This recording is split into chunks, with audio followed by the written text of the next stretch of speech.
2026 সালে এসে যাদের বাজেটটা 65,000 টাকার মধ্যে, তবে এই 4 বছর পুরাতন আইফোন 14 প্রো কেনার চিন্তা ভাবনা করছেন, আজকের জন্য একদম বেস্ট একটা ভিডিও হবে। বিকজ এই ভিডিওতে আমরা এই ফোনটার A to Z আপনাদের সাথে এক্সপ্লেন করব। এই মুহূর্তে প্রাইস রেঞ্জের মধ্যে কিনলে আসলে এটা কতটা ভালো হবে, কোন কোন ভালো দিক এবং খারাপ দিক রয়েছে, ইচ অ্যান্ড এভরিথিং বলবো এই ভিডিওতে। অ্যান্ড আমাদের আজকের video sponsor Apple and series, যাদের শপ রয়েছে যমুনা ফিউচার পার্কে। চাইলে আপনারা এই 14 প্রো সহ আরও সব রকম আইফোনের মডেল তাদের কাছে অ্যাভেলেবেল পেয়ে যাবেন। এই 14 প্রো 128 জিবির প্রাইস হচ্ছে 62,000 টাকা এবং 256 জিবির প্রাইস হচ্ছে 66,000 টাকা। তাছাড়া কিন্তু প্রত্যেকটা স্মার্টফোনে 15 দিনের সব পার্টসের রিপ্লেসমেন্ট ওয়ারেন্টি থাকছে উইথ ডিসপ্লে, যদি কোনো ফিজিক্যাল ড্যামেজ না হয়। আদারওয়াইজ 2 বছরের সার্ভিস ওয়ারেন্টি এবং 30 দিনের ব্যাটারি হেলথ গ্যারান্টি থাকবে। 1 মাসের মধ্যে যদি আনন্যাচারাল ব্যাটারি হেলথ ড্রপ করে তাহলে কিন্তু আপনি ফোনটা ইজিলি রিপ্লেস করে ফেলতে পারবেন। সো আর বেশি কথা বলবো না, চলুন ভিডিও শুরু করা যাক। ভালো লাগলে like, comment, share and subscribe করে পাশেই থাকবেন। ফার্স্ট অফ অল ডিজাইন নিয়ে কথা বললে 2022 সালে লঞ্চ হওয়া 4 বছর আগের এই ফোনটা এখনো যদি আপনার হাতে থাকে, যে কারণ নজর কাড়তে বাধ্য করবে বিকজ অফ এর ইউনিক এবং প্রিমিয়াম ডিজাইন। এখনো আপডেটেড যে কোনো আইফোনের সাথে এটা ম্যাচ করে যায়। তাছাড়া কিন্তু এর বিল্ড কোয়ালিটিও খুবই প্রিমিয়াম। স্টেইনলেস স্টিলের ফ্রেম ব্যবহার করা হয়েছে এবং ব্যাকে ফ্রস্টেড গ্লাস রয়েছে। অ্যান্ড আরেকটা বিষয়, এটার এজগুলো খুবই শার্প। সো আপনি যদি কভার ছাড়া এই ফোনটা লং টাইম ব্যবহার করেন, আপনার হাতে ইজিলি আনকমফোর্টেবল ফিল হবে কিছুক্ষণ পরে। সো আমি রেকমেন্ড করব যে একটা কভার ব্যবহার করবেন। এছাড়া ডিসপ্লে সেগমেন্টে ফোনটাতে পারফেক্ট সাইজের একটা ডিসপ্লে ব্যবহার করা হয়েছে, যা 6.1 ইঞ্চি, যথেষ্ট হ্যান্ডি এক হাতে ব্যবহার করার জন্য বা রেগুলার লাইফ রাফ ইউজ করার জন্য এই সাইজটা একদমই পারফেক্ট। অ্যান্ড ইন্টারেস্টিংলি অ্যাপেল কিন্তু 14 প্রো সিরিজের সব থেকে বড় জাম্পটা করে ডিসপ্লেতে, তা হচ্ছে এর ডায়নামিক আইল্যান্ড। এইটা কিন্তু আগের সিরিজগুলোতে ছিল না, সর্বপ্রথমই এই 14 প্রোতে আসে। অ্যান্ড যার জন্য আইফোনের টোটাল লুকটাই কিন্তু চেঞ্জ হয়ে গিয়েছে, বিশেষ করে এর ফ্রন্ট সেগমেন্টে। এখানে ব্যবহার করা হয়েছে LTPO super retina XDR OLED display, যেটাতে কিন্তু 120 হার্জের রিফ্রেশ রেট বা প্রমোশন সাপোর্ট রয়েছে এবং রয়েছে HDR10 এর সাপোর্ট। 2000 নিটস পর্যন্ত ব্রাইটনেস রয়েছে। এই ডিসপ্লেটা প্রচুর ব্রাইট, আপনারা ইনডোর অথবা আউটডোর একদম ঝলমলে আলোতেও কিন্তু খুবই ক্লিয়ারলি ভিজিবল করতে পারবেন এর ডিসপ্লে। অ্যান্ড 120 হার্জের সাপোর্ট থাকায় ভাই এটা অ্যামেজিং স্মুথনেস দেয়। কোনো রকম ল্যাগ বা কোনো রকম হ্যাং বা স্টাক হয়ে যাওয়ার কোনো ইস্যু নাই। আদারওয়াইজ এই ডিসপ্লেতে HDR এর সাপোর্ট থাকায় কন্টেন্ট ওয়াচিং এক্সপিরিয়েন্সও যথেষ্ট ভালো ছিল।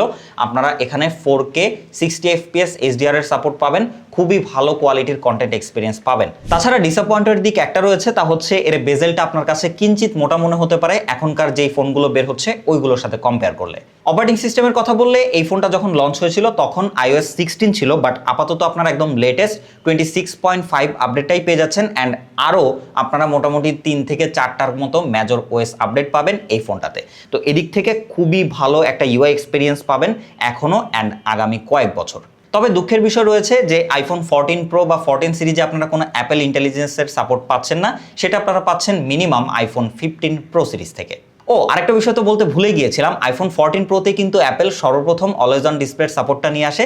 সো ওই অপশনটাও কিন্তু এটাতে অ্যাভেলেবেল পাচ্ছেন। পারফরমেন্স সেগমেন্টে এই 14 প্রোতে ব্যবহার করা হয়েছে অ্যাপেলের A16 বায়োনিক চিপ এবং তার সাথে 6GB র্যাম মিলিয়ে এই ফোনটাকে কিন্তু খুবই ভালো অপটিমাইজ করেছে, যার জন্য আপনারা রেগুলার লাইফ অ্যাপ্লিকেশন থেকে শুরু করে যত হেভি মাল্টিটাস্কিং রয়েছে একদম বাটার স্মুথ করে ফেলতে পারবেন এই ফোনটাতে। ব্যাকগ্রাউন্ডে আপনারা 10টা-15টা অ্যাপ্লিকেশনও ব্যবহার করতে পারেন কোনো রকম ল্যাগ বা রিস্টার্ট প্রবলেম ছাড়াই। তাছাড়া যদি আমরা CPU স্কোরের কথা বলি, সেখানে কিন্তু সিঙ্গেল করে 2673 এবং মাল্টি করে 6792 স্কোর করে, যা কিন্তু আপনি বুঝতেই পারছেন এই 2026 সালের এসে একদম পিক পারফরমেন্স দিতে সক্ষম এই প্রসেসরটি। যেটা কিন্তু আমরা গেমিংয়েও খেয়াল করেছি, এই ফোনটা দিয়ে কম্পিটিটিভ গেমিং করা যায় বাটার স্মুথ। সেখানে আপনারা যদি পাবজির মতো হাই টাইটেল গেমগুলোর কথা বলেন 120 FPS আপনারা খেলতে পারবেন। সো বাটার স্মুথ একটা এক্সপিরিয়েন্স পাওয়া যায়। লং টাইম গেমিং করেছি কোনো রকম ল্যাগ, ফ্রেম ড্রপ, কোনো ঝামেলা ছাড়াই। তবে হ্যাঁ, লং টাইম গেমিং করলে ফোনটা একটু হিট জেনারেট করে। অ্যান্ড তার সাথে সাথে যেহেতু স্টেইনলেস স্টিলের ফ্রেম, এইটাতে একটু হাতে ফিল হয়। আদারওয়াইজ এটা দিয়ে আমরা ম্যাড আউট 2 মতো হাই গ্রাফিক্সের গেমটাও খেলেছি, সেখানে কিন্তু আমরা অলমোস্ট 80 to 90% গ্রাফিক্সে একদম কনস্ট্যান্ট কাছাকাছি 60 FPS এর মতো পাচ্ছিলাম। খুবই স্মুথ প্লেব্যাক ছিল এবং খুবই ভালো গ্রাফিক্স আউটপুট দিতে পারে এই ফোনটি। তো এই সময় এসেও যারা একটা পারফরমেন্স সেগমেন্ট বা হেভি মাল্টিটাস্কিং সেগমেন্টের ফোন খুঁজছেন তাদের জন্য কিন্তু এইটা কোনোভাবে ডিসঅ্যাপয়েন্ট করবে না, উল্টা আপনাকে খুবই কনস্ট্যান্ট একটা পিক পারফরমেন্স সাপোর্ট দিতে পারবে এখনও। অবশেষে আমার কাছে মনে হয় আইফোনের সব থেকে দুর্বল পার্ট হচ্ছে এর ব্যাটারি সেগমেন্ট।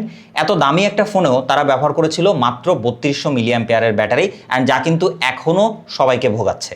যেমন এই ফোনটা যদি আপনি এই মুহূর্তেও কিনেন, সেক্ষেত্রে ডেফিনেটলি ব্যাটারি হেলথ এবং কন্ডিশন এবং অনেক কিছুর উপরে ডিপেন্ড করে আসলে ব্যাটারি ব্যাকআপ দিয়ে থাকে। সেক্ষেত্রে আপনারা 80 থেকে 90% যদি এর মধ্যে কিনেন তাহলে দেখা যাবে আপনার মোটামুটি 4.5 থেকে 5 ঘন্টা টানতে অনেকটাই কষ্ট হয়ে যায়, যেহেতু এখানে প্রমোশন ডিসপ্লে ব্যবহার করা হয়েছে এবং খুবই হেভি পারফরমেন্স সেন্ট্রিক একটা চিপসেট দেওয়া হয়েছে।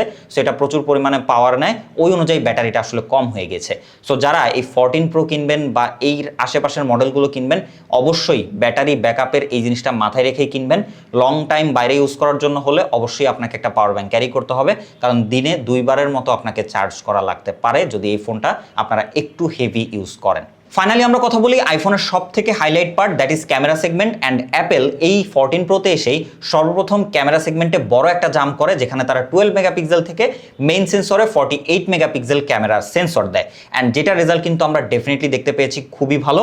অ্যান্ড তার সাথে রয়েছে 12 মেগাপিক্সেল একটা আলট্রা ওয়াইড লেন্স এবং 12 মেগাপিক্সেলের একটা টেলিফটো লেন্স। অ্যান্ড ফ্রন্টেও কিন্তু আপনারা পেয়ে যাচ্ছেন একটা 12 মেগাপিক্সেলের ফ্রন্ট ক্যামেরা। শুরুতে পিকচারের কথা বললে এর 3টা সেন্সর দিয়ে আপনারা ডে লাইটে খুবই ভালো শার্প এবং ডিটেল পিকচার আউটপুট পাবেন। তাছাড়া ডাইনামিক রেঞ্জ এবং এক্সপোজার ব্যালেন্স একদম জোস করতে পারে। একদম দুপুরের ঝলমলে আলোতেও যদি আপনারা এটা দিয়ে ভিডিও করেন বা ছবি তোলেন তাহলে দেখতে পাবেন এক্সপোজার ব্যালেন্সটা কিন্তু খুবই ভালো মতো করতে পারে। শ্যাডো এরিয়ার ডিটেলগুলো খুব ভালো মতো ফিল করা যায়। তাছাড়া রাতের ছবির কথা বলে সেখানেও কিন্তু এর ডিটেল খুবই ভালো এবং এক্সপোজার ব্যালেন্স বা লাইট ব্যালেন্সটা ভালো মতোই করতে পারে। অতিরিক্ত ফ্লেয়ার আমরা দেখতে পাই নাই, তবে একেবারে ডার্ক এরিয়াতে জুম করলে আপনারা কিছুটা নয়েজ গেনের দেখা পেতে পারেন। তাছাড়া 12 মেগাপিক্সেলের ফ্রন্ট ক্যামেরাও খুবই ভালো পিকচার আউটপুট দেয়। ডে লাইটে এক্সপোজার ব্যালেন্স অনেক ভালো এবং ফেসের যে কালার বা হিউম্যান টোন যেটা রয়েছে সেটা অ্যাজ ইট ইজ রাখতে পারে, খুব একটা চেঞ্জ করে না অন্যান্য ফোনগুলোর মতো। একটা জিনিস সবারই ভালো লাগবে তা হচ্ছে পোর্ট্রেট সেগমেন্ট। এখানে টেলিফটো লেন্স থাকায় 3টা ফোকাল লেন্থে পোর্ট্রেট নিতে পারবেন, 1x, 2x এবং 3x। বিশেষ করে 2x এবং 3xটা খুবই ভালো কোয়ালিটির পোর্ট্রেট আউটপুট দেয়।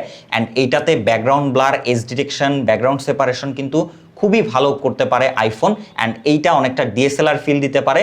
অ্যান্ড জুম করলেও ছবিতে ডিটেল যথেষ্ট ভালো মতো ধরে রাখতে পারে এই আইফোন 14 Pro। সো যারা স্টিল একটা পিকচার বা ক্যামেরা সেন্ট্রিক ফোন খুঁজছেন তাদের জন্য কিন্তু এই 14 Pro এখনো বেস্ট একটা ডিল, বিকজ এই একটা ফোনেই আপনারা অলমোস্ট সব ফোকাল লেন্থ কভার করতে পারছেন এবং সব ফোকাল লেন্থেই পিকচার তুলতে পারছেন এবং ভিডিও সেগমেন্টেও কিন্তু এটা দারুণ এক্সপিরিয়েন্স আপনাদেরকে দিচ্ছে। প্রথমত কিন্তু এই 14 Proতে আপনারা সিনেমাটিক বা ব্যাকগ্রাউন্ড ব্লার করে যে ভিডিও সেটার সাপোর্ট পাচ্ছেন 4K 30 FPS এ। সো যারা সিনেমাটিক ভিডিও বা প্রচুর পরিমাণে ভিডিও করেন তাদের জন্য কিন্তু এইটা খুবই দারুণ একটা এক্সপিরিয়েন্স দিবে।